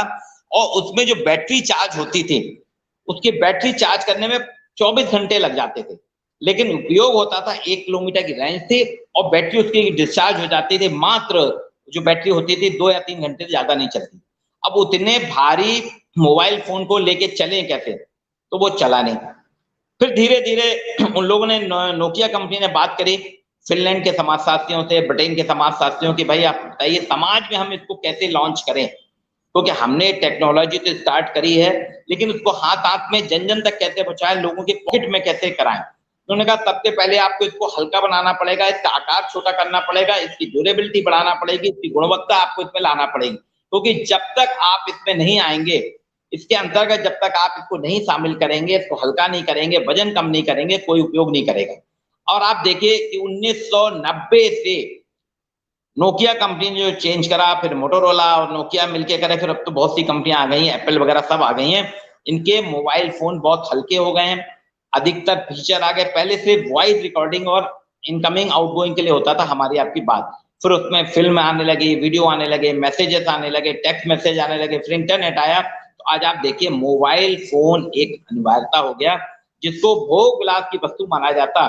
समाजशास्त्रियों के मार्गदर्शन से मोबाइल फोन आज एक आदमी के पास 3-3, 4-4 आने लगे। एक सोशल वर्कर के रूप में मैंने कहा कि समाजशास्त्र सैद्धांतिक अध्ययन करता है और उसका प्रैक्टिकल नॉलेज करने के लिए, प्रैक्टिकल ज्ञान बढ़ाने के लिए, तकनीकी तौर पे प्रायोगिक रूप से अध्ययन को जन साधारण तक पहुंचाने के लिए सोशल वर्कर की आवश्यकता होती है। सोशल वर्कर सारे काम करते हैं।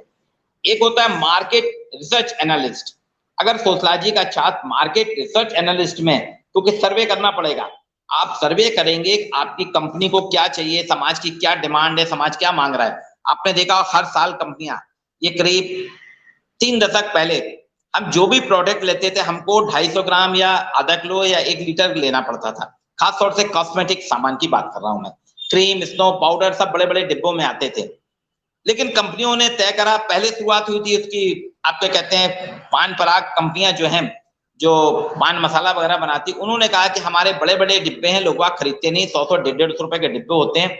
तो सोशलॉजिस्ट ने कहा कि आप इसको छोटे पाउच में दीजिए। मार्केट की रिसर्च करी। देखिए सोशलॉजिस्ट एक समाजशास्त्री को मैंने कहा ना, समाज की समझ रहती है, समाज के बारे में बहुत जानता है। वो जानता है कि समाज में कौन सा सामान लगेगा, कौन सा उत्पाद कैसे उपयोग किया जाएगा। तो पान पराग वालों ने छोटा सा पाउच बनाया था, उन्होंने दिया था, और उसके बाद देखिए सारी पान मसाला कंपनियों के पाउच आने लगे। फिर उससे उत्साहित होकर कंपनियों ने जितनी सौंदर्य सामग्रियां हैं, फेस पाउडर है, क्रीम, स्नो पाउडर, सबके पाउच आने लगे। और आज देखिए आज हम कहीं भी जाते हैं हमको पूरा डिब्बा नहीं लेना पड़ता, 2 रुपए से लेकर 10 रुपए तक के हम ले लेते हैं। पॉन्ड्स वालों ने तो 5 रुपए में क्रीम ही दे दी थी, एक डिब्बी तक दे दी। ये सारी चीजें, तो ये मार्केट रिसर्च एनालिस्ट जो होते हैं, अगर आप मार्केट रिसर्च एनालिस्ट बनेंगे तो आप तय कर सकते हैं कि कंपनी कैसा प्रोडक्ट लाए, किस प्रकार के प्रोडक्ट को लॉन्च करे। एक अर्बन प्लानर की बात करता हूं, आप एक अच्छे अर्बन प्लानर भी बन सकते हैं, शहरी नियोजक भी बन सकते हैं। आज ये जो सभी शहरों में जो चल रहा ना आपका स्मार्ट सिटी का कल्चर, ये स्मार्ट सिटी समाजशास्त्रियों की देन है। उन्होंने कहा कि समाज कैसा होना चाहिए, शहर कैसा होना चाहिए, नियोजन कैसा होना चाहिए। अर्बन प्लानर समाजशास्त्र की तो शुरुआत ही भारत में जब 1919 में मुंबई विश्वविद्यालय में पैट्रिक गिडिंग्स ने शुरुआत करी थी, नगर नियोजन से ही शुरुआत की थी। तो नगर नियोजन करके नगरों का नियोजन कैसे कराए, नगरों की स्थापना कैसे की जाए, नगर में क्या क्या आवश्यकता होनी चाहिए, क्या क्या योजनाएं लागू हैं, ये समाजशास्त्री एक बहुत अच्छे तरीके से कर सकता है। और इसलिए आप ना अर्बन प्लानर बन सकते हैं, बहुत बढ़िया मार्केट एनालिस्ट बन सकते हैं, सोशल वर्कर बन सकते हैं, ह्यूमन रिसोर्स मैनेजर बन सकते हैं, प्रोजेक्ट मैनेजर बन सकते हैं, मैनेजर ऑफ पब्लिक रिलेशन बन सकते हैं, पॉलिसी मेकर भी बन सकते हैं। राष्ट्र जितनी भी पॉलिसी बनाता है, जितनी भी नीति, आजकल पहले योजना आयोग था, अब नीति आयोग है। योजना आयोग के अधिकतर सदस्य और अध्यक्ष जो होते थे, अध्यक्ष तो प्रधानमंत्री होते थे, बाकी उपाध्यक्ष से लेके बाकी जो सदस्य होते थे उनमें से 2-4 समाजशास्त्री रहते थे, अर्थशास्त्री रहते थे। तो समाजशास्त्री अर्थशास्त्री मिलके योजनाएं बनाते थे। तो आज भी नीति आयोग जो है पॉलिसी मेकर का काम जो है, आप पॉलिसी अधिकारी बन सकते हैं, नीति अधिकारी बन सकते हैं, नीति सलाहकार बन सकते हैं और अपने नगर नियोजन के लिए, अपने ग्राम के लिए, अपनी सरकार के लिए आप नई नई योजनाएं बना के दे सकते हैं। एक होता है गाइडेंस काउंसलर। ये गाइडेंस काउंसलर 2000 के बाद इसकी उपयोगिता बहुत बढ़ गई है। अभी पिछले साल आपने देखा होगा कोरोना महामारी आई। कोरोना महामारी में डॉक्टर से लेके, इंजीनियर से लेके, समाज सुधारक से लेके सब परेशान थे, पॉलिटिशियन सब परेशान थे कि इसको कैसे रोका जाए। तो सबसे पहले आया WHO ने जो दिया, उन्होंने सबसे चर्चा करके कहा सोशल डिस्टेंसिंग की जाए, समाज के लोग आपस में दूरी रखें, मतलब सामाजिक दूरी रखें, ऐसा नहीं कि बिल्कुल अलग हो जाएंगे। बोले आप प्रत्यक्ष रूप से आमने सामने ना आए, क्योंकि इससे जो हमारे मुंह से निकलते हैं कण, इसके माध्यम से वायरस निकलते हैं, वो दूसरे में स्प्रेड होते हैं। तो काउंसलर, अच्छा उसके बाद एक और हुआ, अधिकतर लोगों को कोरोना, हमारे लिए कोविड-19 एक कहर बन के आया था, लोगों को जानकारी नहीं थी, तो बहुत से लोग घबराहट में या उसके कारण वो बीमार होते थे, तो काउंसलर उनको काउंसलिंग करता था। हर हॉस्पिटल में आपने देखा होगा आजकल मेडिको सोशल वर्कर होता है, ये एक ब्रांच है मेडिकल कॉलेज में, और बड़े बड़े हॉस्पिटल आजकल रख रहे हैं, पहले भी थे, लेकिन कोविड-19 के बाद काउंसलिंग बहुत जरूरी हुआ। क्योंकि काउंसलर जितना अच्छे से करता है, लोगों के मन से मौत का भय जो दूर करता है, वो दूसरा नहीं कर सकता। अर्थशास्त्री नहीं कर सकता, राजनीति शास्त्र नहीं कर सकता, बायोलॉजिस्ट नहीं कर सकता, डॉक्टर भी नहीं कर सकता। डॉक्टर, नर्स और पेशेंट के बीच के रिलेशनशिप को सबसे अच्छे से समझ सकता है समाजशास्त्री। तो गाइडेंस काउंसलर होते हैं, मैनेजमेंट कंसल्टेंट होते हैं, एजुकेटर की तो बात कर ही रहा हूं, एजुकेटर होते हैं। आपने देखा होगा कि काउंसलर जो हैं, अभी जो छात्रों का जो नुकसान हो रहा है आजकल, ओपन बुक एग्जाम की बात करी थी, आपने देखा होगा कि ओपन बुक एग्जाम के लिए समाजशास्त्री ने मना करा था कि आप 1 साल का गैप कर दीजिए, आगे बढ़ा दीजिए, क्योंकि ओपन बुक एग्जाम जो है कहीं ना कहीं छात्रों के भविष्य को खराब करेगा। अब फिर काउंसलर की आवश्यकता हो रही है, वो छात्रों को काउंसलिंग कर रहे हैं। हमारे जो काउंसलर हैं वो सोशलॉजिस्ट वाले बता रहे हैं कि आपको परीक्षा कैसे देना चाहिए, किस तरीके से करना चाहिए, ये सारी चीजें डिटेल की जा रही है। एक और होता है बाजार अनुसंधान विश्लेषक, मार्केट रिसर्च एनालिस्ट। तो मार्केट रिसर्च एनालिस्ट ये तय करता है कि बाजार में कौन सा प्रोडक्ट चलेगा, कौन सा उत्पाद चलेगा, कौन सी सर्विसेज चलेंगी, किस सर्विसेज को किस हद तक देना चाहिए, किसको नहीं देना चाहिए, विपणन कैसे करना चाहिए, मार्केटिंग कैसे करना चाहिए। ये सारी चीजें जो हैं, जितने अच्छे से समाजशास्त्र का विद्यार्थी बता सकता, उतना अच्छे से दूसरा कोई व्यक्ति नहीं बता सकता। ये कुछ चीजें थी जिनके अंतर्गत अगर आप देखेंगे, वास्तव में समाजशास्त्र खाली BA MA का विषय नहीं रह गया। आपको जान के ताज्जुब होगा, वैसे सही लो, हम समाजशास्त्र के सारे प्राध्यापक जानते हैं, छात्र भी कुछ जानते हैं कि समाजशास्त्र एक ऐसा विषय है जिसकी 150 से अधिक ब्रांचेस हैं, जिसकी 150 से अधिक शाखाएं, और पृथक पृथक शाखा के रूप में इसका अध्ययन करते हैं। ग्रामीण समाजशास्त्र ग्रामीण अध्ययन करता है, जनजातीय समाजशास्त्र जनजातीय क्षेत्र का अध्ययन करता है, नगरीय समाजशास्त्र नगर का अध्ययन करता है, चिकित्सा का समाजशास्त्र चिकित्सा क्षेत्र का अध्ययन करता है, विधि का समाजशास्त्र विधि क्षेत्र का अध्ययन करता है। ऐसे बहुत सी ब्रांचेस हैं जिसके अंतर्गत हम समाजशास्त्री अध्ययन करते हैं। दूसरी चीज IIT या NIT, जिसमें कहा जाता है खाली तकनीक का ज्ञान होता है, जहां टेक्नोलॉजी का ज्ञान कराया जाता है, इंजीनियरिंग का ज्ञान कराया जाता है, इंजीनियरिंग की डिग्री है। लेकिन IITs में भी आपको ताज्जुब होगा, समाजशास्त्र एक प्रमुख विषय के रूप में पढ़ाया जाता है। चाहे वो मुंबई आईआईटी हो या कानपुर आईआईटी हो, इलाहाबाद आईआईटी, जबलपुर में ट्रिपल आईटीडीएम में भी समाजशास्त्र के एक प्राध्यापक हैं जो बताते हैं समाज के लिए टेक्नोलॉजी कौन सी उपयोगी है। टेक्नोक्रेट को बताते हैं, वो बताता है टेक्नोलॉजिस्ट को, सिविल इंजीनियर को बताता है समाजशास्त्री कि हमको आवास कैसा होना चाहिए, हमारी आवासीय आवश्यकताएं कैसी हैं, हमारा जो प्लानिंग करने, फिर उसके बाद वो प्लानिंग करते हैं। तो आईआईटी में समाजशास्त्र पढ़ाया जाता है। मेडिकल कॉलेजेस में जितने भी मेडिकल कॉलेज हैं, डॉक्टर, नर्स, चिकित्सक जो हैं, उनका मरीज और मरीज के साथ आने वाले जो उनके घर वाले, उनके साथ कैसा व्यवहार होना चाहिए जिससे कि जो मरीज है जल्दी स्वास्थ्य लाभ ले। क्योंकि दवाई से ज्यादा उसको आत्मिक सुख चाहिए, डॉक्टर का व्यवहार चाहिए। अगर डॉक्टर का व्यवहार रूखा होगा, मरीज उसके पास आता नहीं और जल्दी स्वस्थ नहीं होता। तो मेडिकल कॉलेज में भी काउंसलर रखे जाते हैं, समाजशास्त्र, एक मेडिकल सोशलॉजी पढ़ाया जाता है। नर्सिंग के छात्रों को तो सोशलॉजी फर्स्ट ईयर में पढ़ना ही पड़ती है, सोशलॉजी ऑफ नर्सिंग करके एक विषय है। फिजियोथेरेपिस्ट में भी है और मेडिकल कॉलेज में एमबीबीएस वालों को भी पढ़ाया जाता है। इसके बाद एग्रीकल्चर यूनिवर्सिटी में, जहां आप बोलेंगे खाली खेती किसानी की बात होती है, लेकिन खेती किसानी के साथ साथ वहां पे समाजशास्त्र भी पढ़ाया जाता है, जिससे कृषि वैज्ञानिक समझ सकें कौन सा समाज कैसा है, किस समाज की क्या आवश्यकता है, किस समाज की क्या मांग है, उसके हिसाब से खेती का काम किया जाता है। मैनेजमेंट, एमबीए का बहुत पढ़ाया जाता है। हर साल आप लोगों ने देखा होगा कि अगर मैनेजमेंट के विद्यार्थियों से आप मिलेंगे, उनका एक पेपर सोशल मैनेजमेंट का होता है। एक तो ये हो गया, चिकित्सा हो गया, लॉ, जितनी भी लॉ यूनिवर्सिटी हैं या लॉ कॉलेजेस हैं, वहां पे भी समाजशास्त्र पढ़ाया जाता है। क्यों पढ़ाया जाता है? क्योंकि जो कानून बनाया जाता है या जज या वकील जिस पे बहस करते हैं, जो चर्चा करते हैं, वो किसके लिए करते हैं? समाज के लिए। अपराध कहाँ होता है? समाज में। लोगों को न्याय कहाँ चाहिए? समाज के लोगों को चाहिए। समाज को न्याय चाहिए, समाज की मांग होती है न्याय, तो समाजशास्त्र को भी जरूरी है कि जाना जाए। इसलिए डॉक्टर, इंजीनियर, लॉयर, जज, इन सभी के साथ समाजशास्त्र विषय है। एक और है पॉलिटिकल सोशलॉजी। हमारे पॉलिटिकल साइंस के जितने विद्यार्थी हैं, वो पॉलिटिकल साइंस कहाँ, ये चार सारे विषय जो हैं आपको समाज में अप्लाई करने पड़ते हैं। तो नेता लोग जो हैं, आज जितने भी नेता लोग हैं, जब भी चुनाव आता है, वो समाजशास्त्रियों की टीम इकट्ठी करते हैं, वो पॉलिसी बनाते हैं कि आपको कहाँ पे कौन से प्रत्याशी का जाति समीकरण देखते हैं, धार्मिक समीकरण देखते हैं, उसके हिसाब से फिर सोशल इंजीनियरिंग होती है। वो सोशल इंजीनियरिंग समाजशास्त्र के माध्यम से होती है। तो चुनाव में भी समाजशास्त्रियों का योगदान है। दूसरी चीज, आज अगर आप समाजशास्त्र के विद्यार्थी हैं, समाजशास्त्र को जानते हैं, समाजशास्त्र की समझ रखते हैं और आपकी लेखन अच्छी है, आपके पास लेखन की कला है, तो आप किसी भी समाचार पत्र में जाएंगे, वहां पे विश्लेषक के रूप में अपने सेवाएं दे सकते हैं, आपको वहां भी रोजगार मिल सकता है। तो आज ऐसा कोई भी फील्ड नहीं है। प्रतियोगी परीक्षाओं में समाजशास्त्र है, शैक्षणिक सेवाओं में समाजशास्त्र है, प्रशासनिक सेवाओं में समाजशास्त्र की जरूरत है, आपके आर्थिक सेवाएं या आर्थिक एजेंसियां जहां होती हैं वहां समाजशास्त्र है, बाजार में समाजशास्त्र है, मीडिया में समाजशास्त्र है, मेडिकल कॉलेज में समाजशास्त्र है, मिलिट्री में समाजशास्त्र है, साइंस में समाजशास्त्र है। अर्थात समाज का योगदान जो है समाजशास्त्रियों का हर फील्ड में है। इसलिए मैंने कहा था समाजशास्त्र एक सामान्य विषय है, समाजशास्त्र एक सामान्य विषय है, सरल विषय है, लेकिन इसकी सर्वव्यापकता है। ऐसा कोई भी फील्ड, ऐसा कोई भी क्षेत्र नहीं हो सकता जहां समाजशास्त्र की सीमाएं ना हो।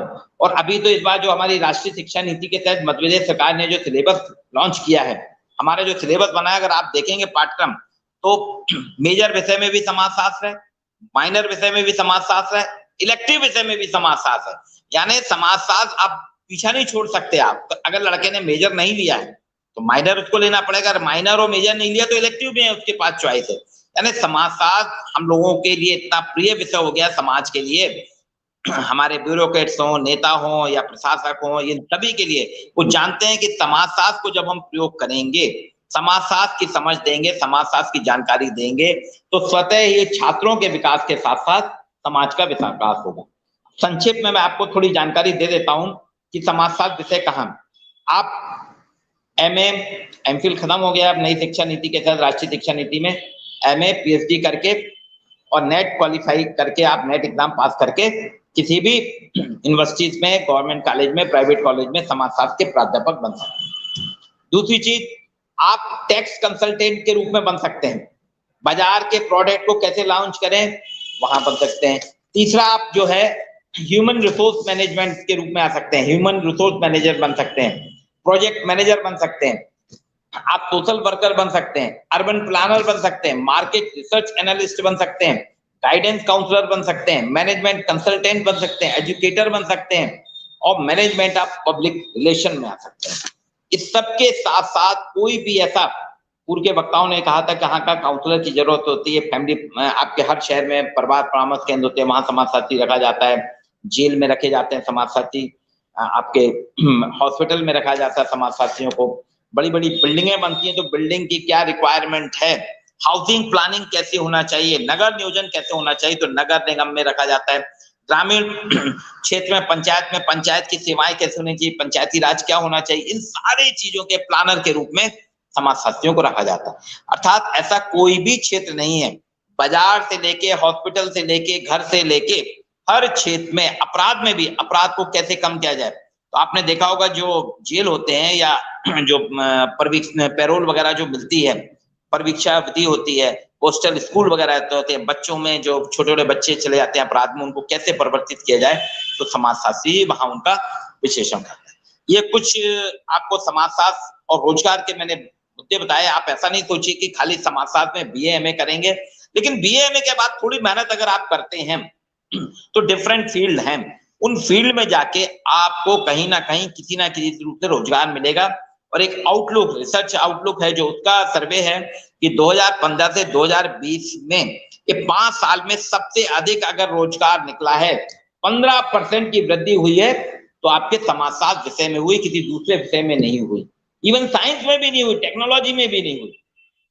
अभी तो इस साल जो अभी डेटा आए थे तो उसमें बताया गया कि इस बार आर्ट्स विषय, जो कला का विषय है, इसमें अधिकतर विद्यार्थियों ने इन्वॉल्वमेंट हुआ, अधिकतर विद्यार्थियों ने इस विषय को चुना है। और उसमें समाजशास्त्र विषय तो सबने, मैक्सिमम लोगों ने, अभी डेटा आ जाएंगे तो आप देखेंगे सबसे ज्यादा विषय चुनने वाले समाजशास्त्र के लोग हैं। पुनः मैं उज्जैन के शासकीय कन्या महाविद्यालय के समाजशास्त्र विभाग, प्राचार्य जी, IQAC सेल और मेरे बड़े भाई Acharya Khandelwal sir, madam Neeta sir, सभी का अत्यंत आभारी हूँ कि आपने मुझे एक मौका दिया, मैंने प्रयास करा और समाजशास्त्र और रोजगार के विषय में मैंने आपकी जानकारी प्रदान की। इसमें अगर कुछ और अगर हो, आप मुझसे चर्चा कर सकते हैं, सबसे मेरा नंबर ले लेंगे तो मैं उसमें फिर आपको करूंगा, या कभी अगर उज्जैन आना हुआ तो आपके कॉलेज में प्रत्यक्ष रूप से भी मैं अपनी सेवाएं दूंगा और आपके साथ चर्चा कर सकता हूँ। आज के लिए इतना ही।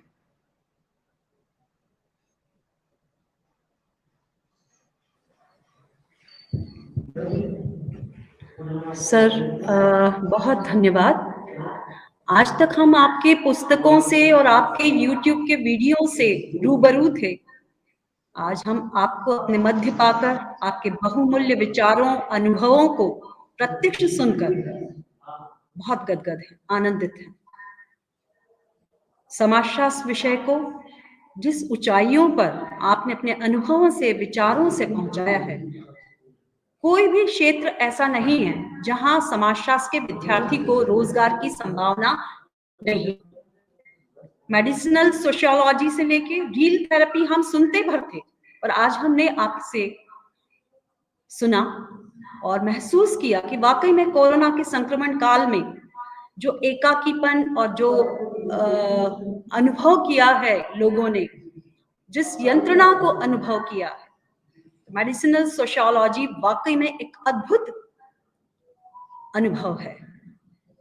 बहुत जरूरी है काउंसलिंग की, चाहे परिवार हो या चाहे कोई भी क्षेत्र हो, चाहे विधि का क्षेत्र हो, चाहे अपराध शास्त्र हो, कहीं पर भी समाजशास्त्र के विद्यार्थियों को कार्य करने के लिए बहुत सारा मेहनत है, बहुत सारी चीजें हैं जिन्हें वो सीख सकते हैं, अपने अनुभवों से दूसरों को लाभ पहुंचा सकते हैं।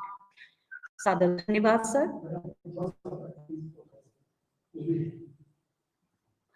और हम चाहते हैं कि पुनः कभी भी मौका जब भी हमें मिले तो हम आपके अनुभवों से, आपके सारगर्भित व्याख्यान से हम लाभान्वित हों। मैं आपको आश्वस्त करती हूँ, जब भी आप बोलेंगे मैडम मैं बराबर, हमारे समस्त प्रतिभागी आपके विचारों को, आपके ज्ञान को, आपकी बहुमूल्य जानकारियों को व्यर्थ नहीं जाने देंगे। साधुवाद आपको, सादर नमस्कार। अब मैं कार्यक्रम के अध्यक्ष हमारी कर्मठ ऊर्जावान प्राचार्य जी को थोड़ा वक्त है, कहीं मीटिंग में बिजी हैं, तब तक आपने जो हमें संदेश दिया है, समाजशास्त्र विषय जिसने एक ऐसी जानकारियों के तहत विद्यार्थियों को आश्वस्त किया, विद्यार्थियों को उत्साही किया कि ये विषय लेकर के वे कहीं गलती नहीं कर रहे हैं। हर क्षेत्र में उनके काम करने की जगह है। ग्रामीण, नगरीय, महानगरीय जटिल समस्याएं, महानगरीय जीवन शैली जिसके बारे में, या परिवार के बारे में, महानगरीय परिवार के बारे में जो एक शंकाएं व्यक्त की जा रही है कि आज आने वाले समय में क्या इनका भविष्य होगा, पर ऐसा नहीं है। इस संक्रमण काल में सारे बच्चे अपने माता पिता के पास रहे हैं वर्क फ्रॉम होम के समय, और हमें फिर से उस परिवार की गर्माहट को, उन संबंधों की गर्माहट को महसूस किया है, हमने अंदर से महसूस किया, और हमारा जो डर था, भय जो था, वो दूर हो गया। हम अपने मध्य दो महत्वपूर्ण वक्ताओं को पाकर, जिन्होंने समाजशास्त्र के और रोजगार के उनकी संभावनाओं के सारे द्वार हमारे सामने खोल दिए, मुझे खुशी हुई, मुझे आनंद मिला, मैं गदगद हूं, और हमारे समस्त प्रतिभागी भी मेरी ही तरह अनुभव कर रहे हैं। हृदय स्पंदित है, आनंदित है आप लोगों के विचारों से, और मैं चाहती हूं, हम सभी चाहते हैं, मेरे विभागाध्यक्ष डॉक्टर खंडेलवाल सर, जिन्होंने ये पूरे वेबिनार की रचना की, डिजाइन किया, हमें उत्साही किया, मैं उनके प्रति भी सादर नमन व्यक्त करती हूं।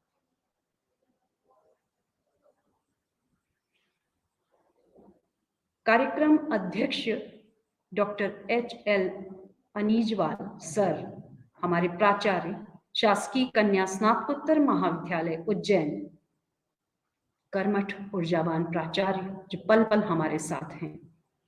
अति व्यस्त होने के बावजूद भी वो हमसे पूछते रहते हैं कब मुझे बोलना है, कब मुझे आना है। उन्हें पता है हमारे वेबिनार के बारे में, उसके महत्वपूर्ण बिंदुओं के बारे में, हमारे वक्ताओं के बारे में वे हमारे विभागाध्यक्ष से चर्चारत रहते हैं।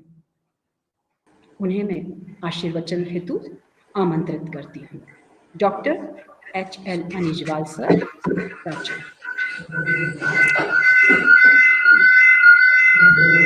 कार्यक्रम के अध्यक्ष कर्मठ ऊर्जावान डॉक्टर HL अनीजवाल, हमारे प्राचार्य, इस कार्यक्रम के अध्यक्ष शासकीय कन्या स्नातकोत्तर महाविद्यालय उज्जैन, आपको आशीर्वचन हेतु आमंत्रित करती हूँ। Sir please.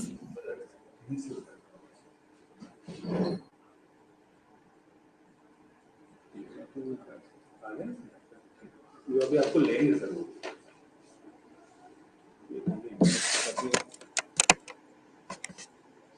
हेलो,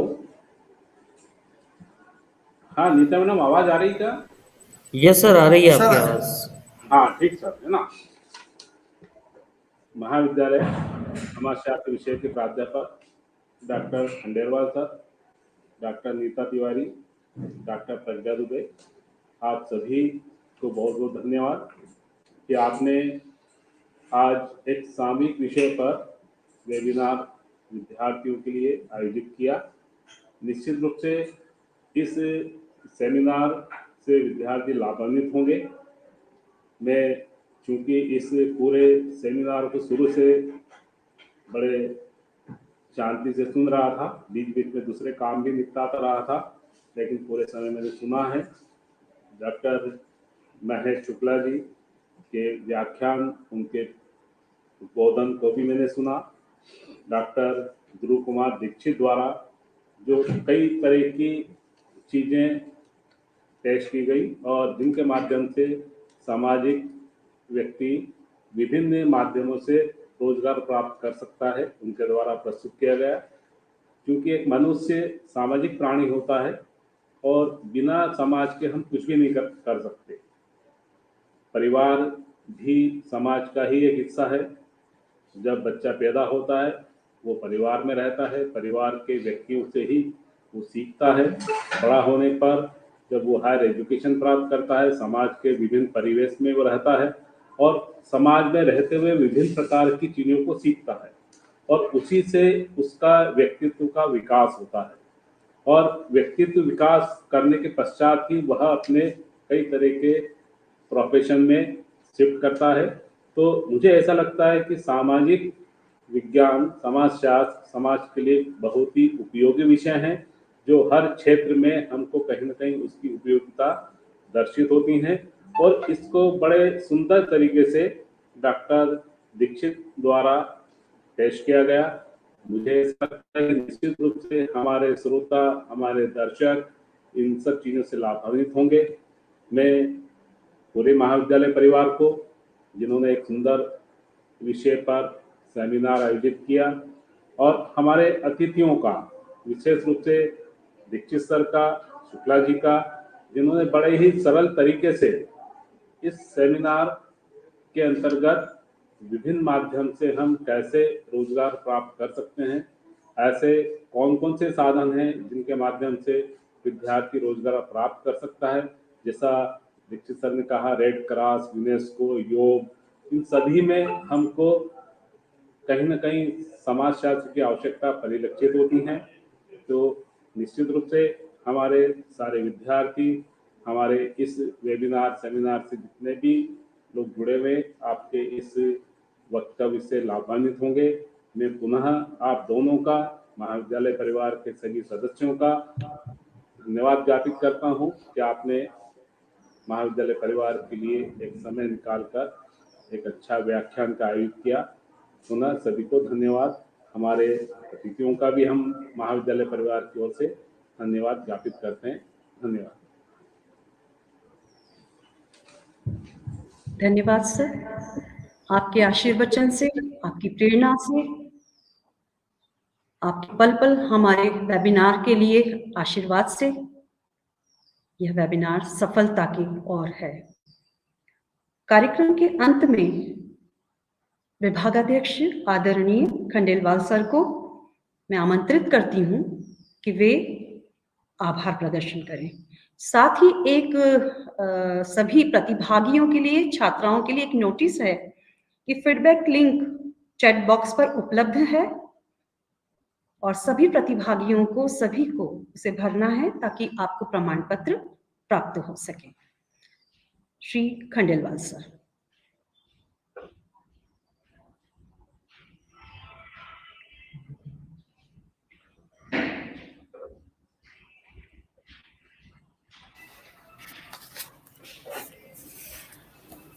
मैं बहुत प्रसन्न हूं, बहुत गदगद हूं, अभिभूत हूं।